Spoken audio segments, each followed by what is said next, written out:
Hey everyone, welcome back and thanks for joining me for part 3 in my 5-step system on how to get over your sugar addiction. I'm Dr. Morgan Nolte, founder of Reshape Physical Therapy and Wellness.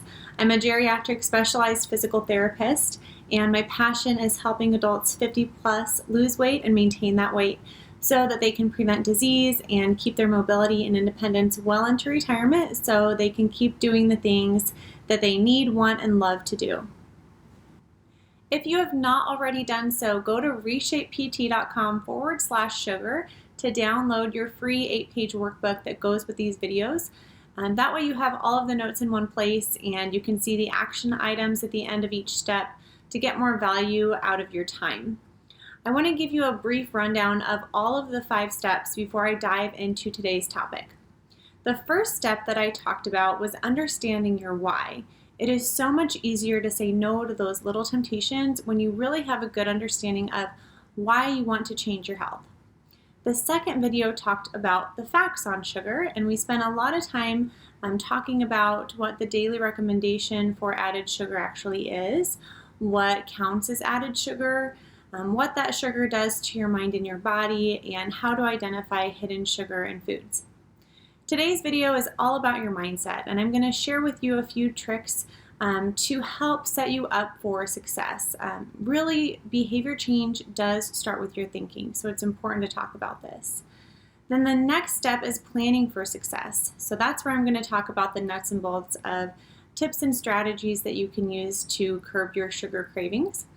And the 5th step is all about getting accountable. Let's go ahead and dive into today's step on checking your mindset. Here's a snapshot of this step in your workbook so you can follow along. I broke down today's content into 3 major categories to make it easier to understand. The first is that you have to be ready to change your lifestyle and stop dieting. The second is that I want you to not have an all or nothing mentality. And the third is that if you want to change your habits, you really have to start by changing your thoughts. Let's go ahead and dive into those 3 things and be sure that you watch till the very end to get your action steps. Step number 1 is that this is a lifestyle change, not a diet. I want you to be in it for the long haul. I want you to be committed, and I want you to keep promises that you make to yourself. I want you to have a healthy relationship with dessert. That means one that you can control and that you choose when you indulge. I know that we've all probably been there and we've said, I'm not going to have any sweets tonight, and then somehow we just eat all of them. I want you to get over that, and I want you to be able to enjoy dessert on a special occasion and not feel guilty, and not feel like you have to go and burn off the extra calories that you just ate. I'm going to say this till I'm blue in the face. You cannot out-exercise a bad diet. Step number 2 is this is not all or nothing. I once had a friend tell me that she felt like she was having last meals, like this was the last time she was going to have cake or ice cream or cookies, and she just felt like she had to have it all because she was never going to have it again. Now, obviously, this is not a healthy mindset because life happens and special occasions happen. And when they do, it is okay to have some sweets. But 90% of the time, especially when you're trying to lose weight, I want you to say the 3 magic words: no, thank you. It's incredible what those 3 little words can do. It's also going to be surprising how many times you have to use them. But I want you to do that so that the 10% of the time on those special occasions, you can have a special treat and not feel guilty about it. And again, not feel like you have to go burn off those calories because you're making an active choice to have a special treat for a special occasion. Step 3 is that your thoughts determine your feelings, which determine your actions, which build your habits.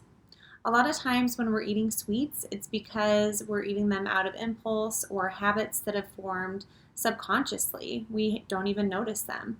And step 3 is about reversing that and making the active choice to change a habit that forms subconsciously.